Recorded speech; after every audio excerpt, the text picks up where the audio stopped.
Hey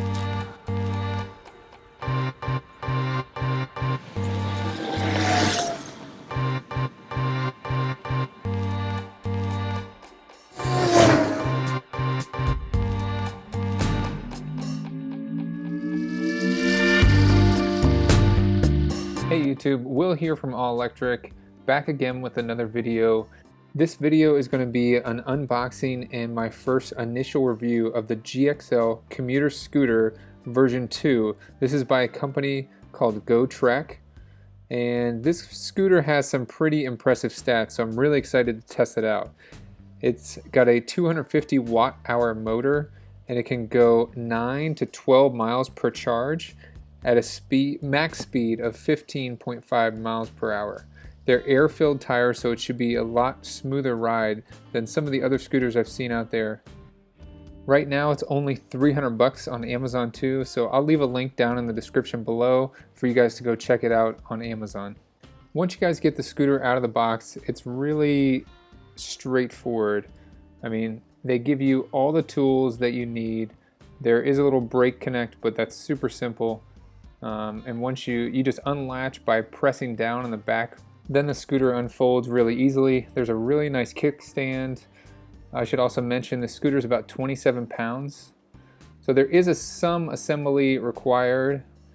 You have to put on the handlebar, which is very straightforward, but until I read the directions, I thought that this little black cap on top here would just kind of pop off, but you can see I'm struggling with it a little bit, so of course I think, oh well, I can just, get my knife and kind of pry it up, and when I take a chunk off of that, then I'm like, all right, let me take out the direction book, let me see how it says I'm actually supposed to put this together, and that's when I figure out, oh, I'm supposed to take out this Allen wrench that is provided with the scooter, and then unscrew this little plastic clip that allows the scooter to clip to the back wheel.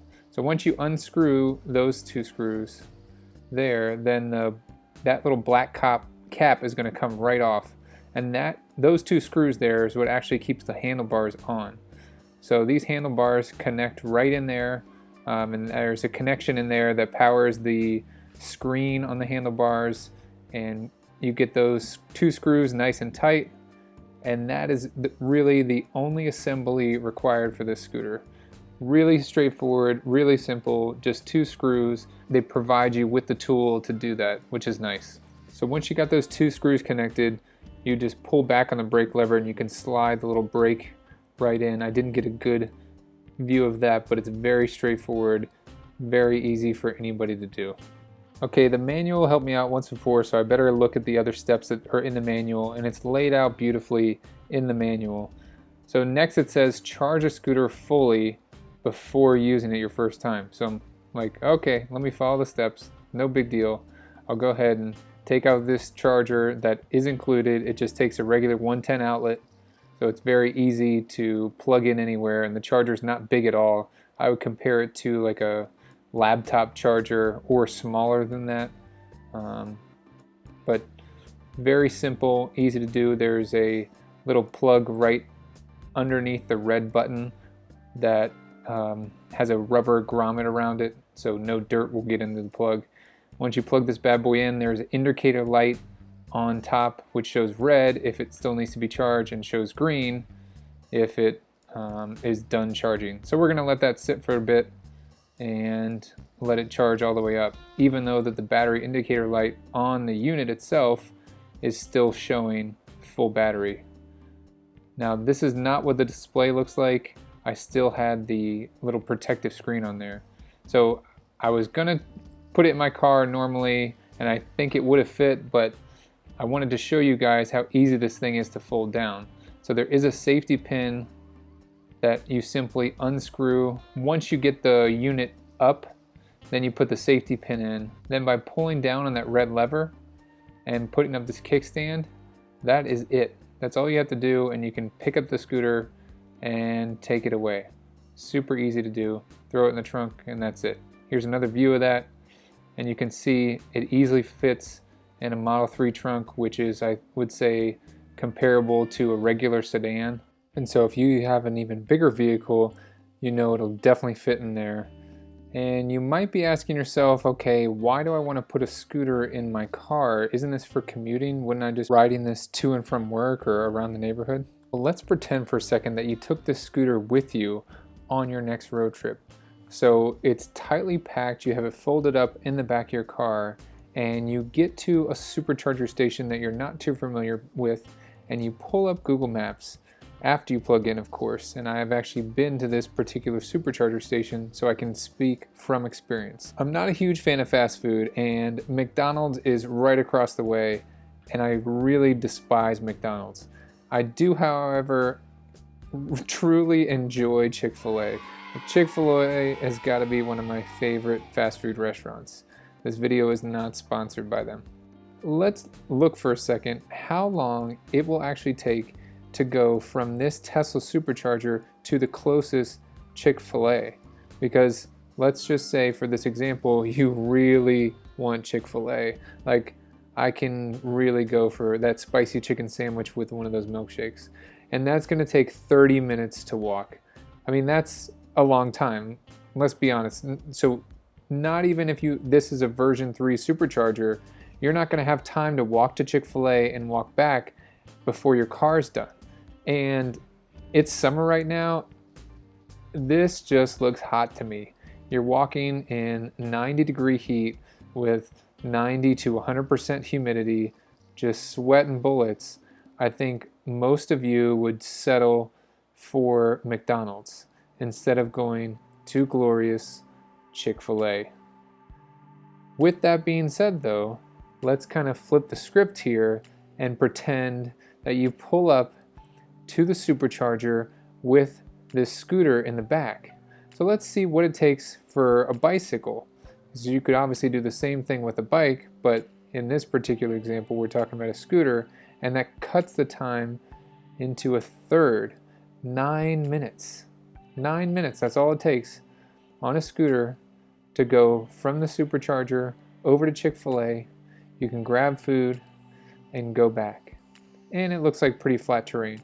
I hope this shows you why every EV owner needs one of these scooters in their trunk if you're going on a longer road trip and you don't want to be stuck with the food options that are really close to the supercharger.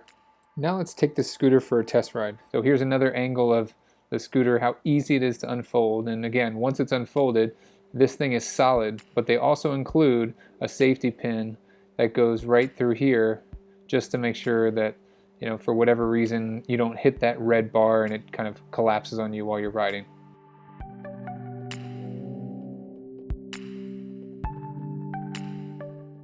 So make that nice and tight, and we are ready to take our first ride. So right away, I really like where the throttle control is. You can see my thumb is on the throttle control, and I noticed, so after 10 seconds, there's actually a cruise control that's enabled, which is a nice feature. There's also a nice safety feature here. You can see I'm pushing down on the accelerator there, but the scooter's not doing anything.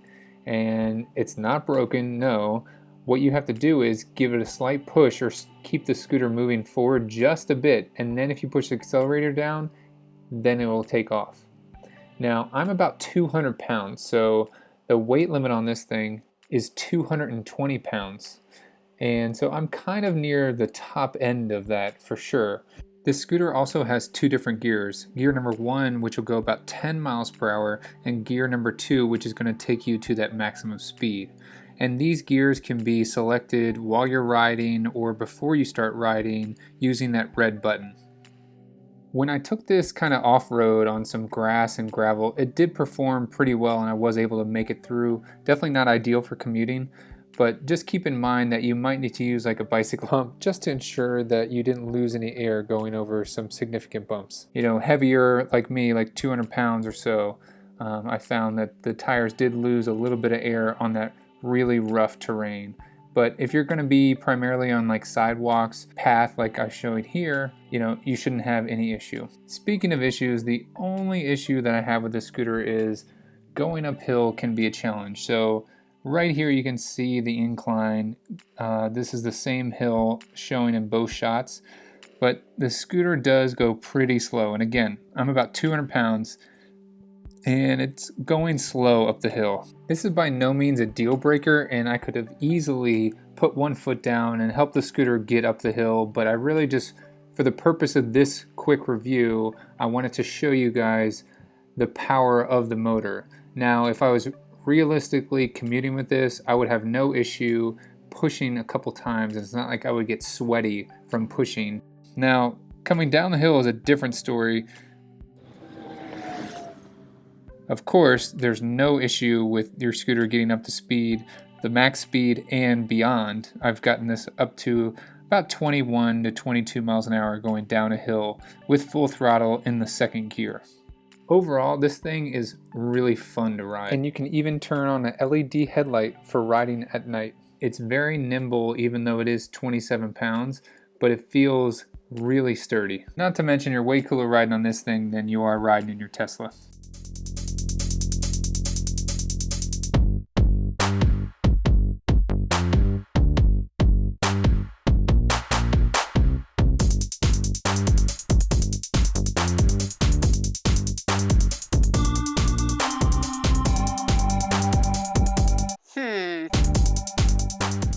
Okay, of course that was just a little joke.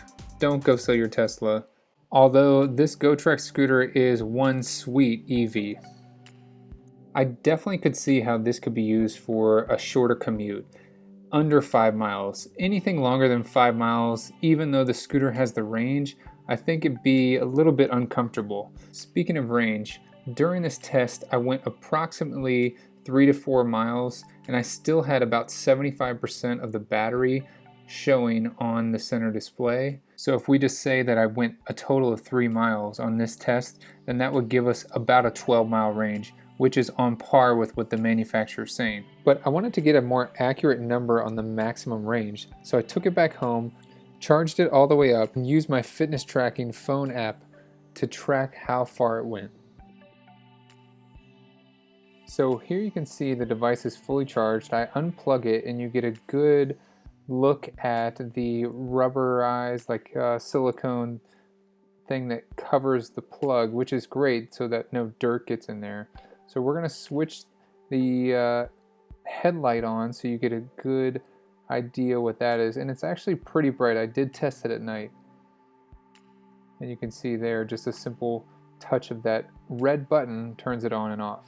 So now we're going to hold the red button, and that's going to put it into the faster gear, the second gear, and you saw the 2 flash there.